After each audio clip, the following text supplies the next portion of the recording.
اقتدار کے نشے اور سلطنت کے غرور میں ڈوبے ہوئے مرجانہ کے بیٹے کے حواس باختہ ہو گئے، اور وہ تانا زن عورتوں کی طرح کہنے لگا، کیف رأیت سُنَّ اللہ بکم اہل البیت، اے عورت تم نے دیکھا کہ خدا نے تمہارے گھر کے لوگوں کے ساتھ کیا کیا؟ اب وہ تانے اور طنز پہ اتر آیا، چونکہ جناب زینب سلام اللہ علیہ نے جو جواب دیا تھا اور اس بڑے مجمع میں دیا تھا اس کی اس کو توقع نہیں تھی، اور یہ پہلی مرتبہ شکست خوردہ ہو کے تانے دینے پر اتر آیا تھا اور کہنے لگا تھا، تو نے دیکھا ہے کربلا میں خدا نے تمہارے پورے گھر کو اجاڑ کر تمہارے ساتھ کیا کیا ہے؟ ابن زیاد کے اس لہجے میں زہر بھی تھا اور تکبر بھی، لیکن وہ نہ جانتا تھا کہ جو بی بی اس کے سامنے کھڑی ہے وہ صرف علی کی بیٹی ہی نہیں، صبر کی معلمہ، غیرت کی محافظ اور وقار کی مجسم تصویر ہے۔ جناب زینب سلام اللہ علیہ نے وہ جا ارشاد فرمایا کہ اس ظالم کے وہم و گمان میں بھی نہ تھا کہ ما رئی تو اللہ جمیلہ، میں نے خدائی فیصلے میں سب اچھا ہی اچھا دیکھا ہے، میں نے کربلا سے لے کر یہاں تک جو دیکھا وہ سارے کا سارا صرف اچھا ہی اچھا تھا، اس سب کچھ میں ہمارے لیے عظمت و توقیر اور حسن و زیبائی کے علاوہ کچھ نہ تھا۔ ان کے لیے یعنی کربلا والوں کے لیے خدا نے شہادت کا عظیم درجہ لکھا، اور وہ اپنے پیروں پر چل کر فاخرانہ انداز میں اپنی قتل گاہ کی طرف گئے۔ تو مجھے توڑنا چاہتا ہے؟ تو مجھے کہتا ہے دیکھا تیرے اور تیرے بھائی کے ساتھ اور تیرے قافلے کے ساتھ کربلا سے یہاں تک خدا نے کیا کیا؟ میں نے تو ان خدائی فیصلوں میں سوائے حسن و زیبائی کے، سوائے اچھائی کے اور کچھ نہیں دیکھا۔ تجھے کیا معلوم کیا اچھائی تھی؟ تجھے بتاتی ہوں وہ اچھائی کیا تھی۔ سب سے پہلی اچھائی یہ تھی کہ میرے رب نے ان لوگوں کے لیے عظیم شہادت کا تحفہ لکھا، اور پھر وہ اپنے پیروں پر چل کر فخر کرتے ہوئے اپنی قتل گاہ میں گئے، اور جھومتے ہوئے انہوں نے شہادت کو گلے لگایا۔ ہاں البتہ اب وہ دن آنے والا ہے جب خدا کے حضور تیرا اور ان کا مقابلہ ہوگا، اور وہاں تجھے ان کے بارے میں اپنے کرتوتوں اور اپنے ہر عمل کا جواب دینا ہوگا۔ تو میں جو دن گزر گیا اس کا خلاصہ یہ ہے، جو دن آنے والا اس کی بات بنت علی تمہارے ساتھ یہاں کر رہی ہے، اب تو تیاری پکڑ، وہ دن آنے والا ہے، اب تیرا اور ان کا ایک اور مقابلہ ہوگا، اور وہ مقابلہ ہوگا خدا کے حضور، وہاں تجھے اپنے ہر عمل، ہر کرتوت اور ہر ظلم کا جواب دینا ہوگا۔ اس مقابلے کی تو اب تیاری پکڑ۔ یہ وہ تاریخی جملہ تھا جو اس ظالم کے ایوان میں لرزہ طاری کرنے کے لیے کافی تھا۔ وہ لاجواب ہو چکا تھا، اس لیے پکارا کہ لوگوں یہ بڑی کافیہ باز عورت ہے، مجھے اپنی زندگی کی قسم اس کا باپ بھی بڑا کافیہ باز اور شاعر تھا۔ گویا کہ وہ لوگوں سے کہہ رہا تھا، لوگوں دیکھو تو یہ ذرا کس طرح لفاظی کر رہی ہے، کیسے الفاظ کے بہاؤ سے مجھے لاجواب کیے جا رہی ہے، یہ اس لیے یہ سارا کچھ کر رہی ہے کہ اس کا باپ بھی شاعر تھا اور بڑا لفاظ تھا۔ زینب کبریٰ ایک فرعون کا غرور ٹوٹتے ہوئے اپنے سامنے دیکھ رہی تھیں، اس لیے اس کے غرور کو مزید چوٹ لگاتے ہوئے فرمایا، بھلا ایک دکھیاری اور قیدی و غمگین عورت کا قافیہ بندی اور شاعری سے کیا واسطہ، کیونکہ میں تو اس حالت میں ہوں کہ مجھے قافیہ بندی اور لفاظی کا ہوش کہاں۔ ہاں یہ میرے دل کی آواز تھی جو میری زبان سے ادا ہوئی ہے۔ در حقیقت یہ سارا کچھ وہ مجمع اور یہ ہجوم سن رہا تھا جو اس موقع پر موجود تھا، اور وہ اس ہجوم کے سامنے اپنے آپ کو اپنا غرور ٹوٹتے ہوئے دیکھ رہا تھا۔ اس لیے جناب زینب سلام اللہ علیہ نے اس کے اوپر آخری ضرب لگاتے ہوئے فرمایا، تو مجھے کہتا ہے میں شاعری کر رہی ہوں، میں لفاظی کر رہی ہوں، میں ایک دکھیاری ہوں، میں ایک قیدی ہوں، میں اپنے بھائیوں کا غم اپنے ساتھ لیے ہوئی ہوں، میرا شاعری سے کیا واسطہ ہے؟ میں تو اس حالت میں ہوں کہ شاعر کوئی ہوتا بھی تو شاعری بھول جاتا، لفاظی کا ہوش اسے کہاں رہتا۔ میرے دل کی باتیں ہیں جو اس مجمع کے دل میں اتر گئی ہیں۔ ابن زیاد رسوا ہو چکا تھا اور اس کے پاس کوئی جواب نہ تھا۔ اب اس نے لوگوں کو مسجد میں جمع کرنے کا حکم دیا اور مسجد میں نماز جماعت کا اعلان ہوا۔ لوگ آہستہ آہستہ مسجد اعظم میں جمع ہونے لگے۔ ابن زیاد منبر پر گیا اور بولا، حمد و ثنا اس کی جس نے حق اور اس کے اہل کو آشکار کیا، اور امیر المومنین یزید ابن معاویہ لعنت اللہ علیہ کو ان کے گروہ کی مدد اور نصرت فرمائی، اور کذاب ابن کذاب علیہ باللہ حسین ابن علی اور اس کے پیرووں کو قتل کیا۔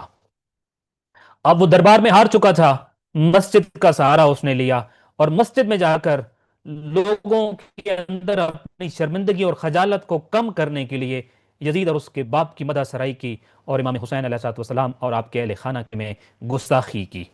ابھی اس کا کلام یہاں تک پہنچا تھا کہ اہل حق کا فدائی عبداللہ ابن عفیف ازدی یہ کلام سن کر اٹھ کھڑا ہوا۔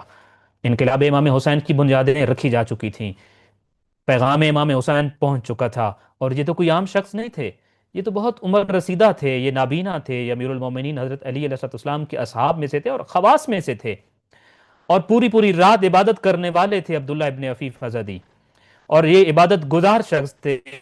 اور یہ چونکہ نابینا کیوں تھے؟ نابینا اس لیے تھے کہ ان کی ایک آنکھ جنگ جمل میں تیر لگنے سے ضائع ہوئی تھی، جبکہ دوسری جو آنکھ ہے وہ صفین میں وہ ایک تلوار کا وار ان کی بھوؤں پہ لگا تھا، اور جس سے ان کی آنکھ ضائع ہو گئی تھی۔ دونوں آنکھیں ان کی امیر المومنین علی ابن ابی طالب علیہ السلام کی ہمراہی میں ضائع ہو چکی تھیں، آخری عمر تھی، بزرگی تھی، ضعیفی تھی، مگر جب یہ دیکھا کہ یہ امام حسین علیہ السلام اور ان کے اہل خانہ کی گستاخی کر رہا ہے، تو اس بوڑھے بزرگ اور فدائی اور نابینا شخص عبداللہ ابن عفیف سے رہا نہ گیا، وہ اٹھ کھڑے ہوئے اور گرجدار آواز میں بولے، اے مرجانہ کے بیٹے، کذاب تو تو ہے اور تیرا باپ ہے، اور وہ جس نے تجھے حق بنایا ہے وہ بھی اور اس کا باپ بھی کذاب ہے۔ جھوٹے تو تم ہو اور تمہارا باپ زیاد ہے، جھوٹا تو وہ یزید ہے جس نے تجھے حاکم بنایا اور اس کا باپ جھوٹا ہے۔ تم اولاد انبیاء کو قتل کرتے ہو اور سچا بننے کی کوشش کرتے ہو۔ یہ سن کر ابن زیاد کا تمام ضبط جواب دے گیا۔ یہ دیکھیے ذرا ابن زیاد کو اپنے سامنے چور چور ہوتے اور شکست کھاتے دیکھ کر کہ کیسے الفاظ کے حملوں نے ابن زیاد کا سارا نشہ اتار دیا اور اس کی حکومت اور سلطنت کی بنیادیں ہلانے لگے۔ لہٰذا ابن زیاد کا جواب دے گیا ایک شخص یہ دیکھ کر کہ ایک بوڑھا میرے سامنے اس طرح کی گستاخی کر رہا ہے کہ مجھے اور میرے باپ کو اور یزید اور اس کے باپ کو ان لفظوں سے یاد کر رہا ہے، لہٰذا وہ کہنے لگا اسے میرے پاس لاؤ۔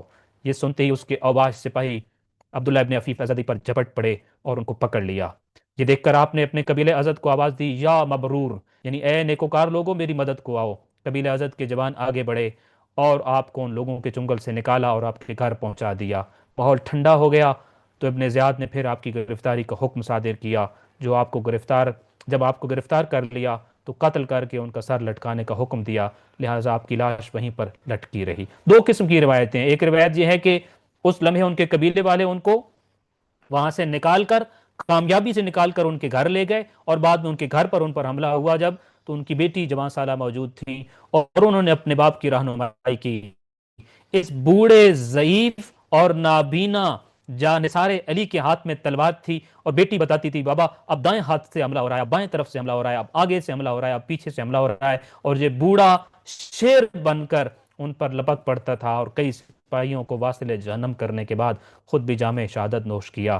یہ نابینا بزرگ آج بھی بے بصیرت دلوں کے لیے ایک چراغ کی مانند ہے، اور انہیں حق اور حقیقت کی تصویر دکھاتا رہتا ہے اور قیامت تک یہ دکھاتا رہے گا۔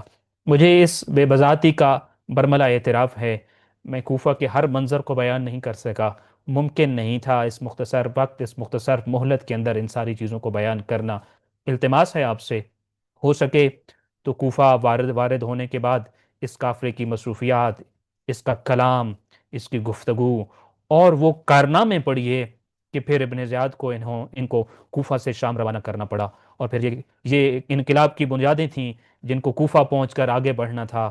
در حقیقت قافلہ جہاں جا رہا تھا اپنے ساتھ انقلاب امام حسین اور پیغام امام حسین لے کر آگے بڑھتا جا رہا تھا۔ دعا ہے خالق کائنات ہمیں اپنے وقت کی کربلا میں اہل حق کے ساتھ کھڑے ہونے، حسینیوں کے ساتھ کھڑے ہونے، کربلائیوں میں سے شمار ہونے کی توفیق عطا فرمائے۔ ہمیں اپنے عمل میں کربلائیوں کی صفات پیدا کرنے، امام حسین علیہ السلام کے ماننے والوں اور پیروکاروں کی صفات پیدا کرنے کی توفیق عطا فرمائے۔ ہمیں اپنے امام وقت اور اپنے وقت کے حسین کے ساتھ وفا کرنے کی توفیق عطا فرمائے۔ دنیا میں بارہا زیارت قبر حسین اور آخرت میں شفاعت مادر حسین نصیب فرمائے۔ والسلام علیکم ورحمۃ اللہ وبرکاتہ۔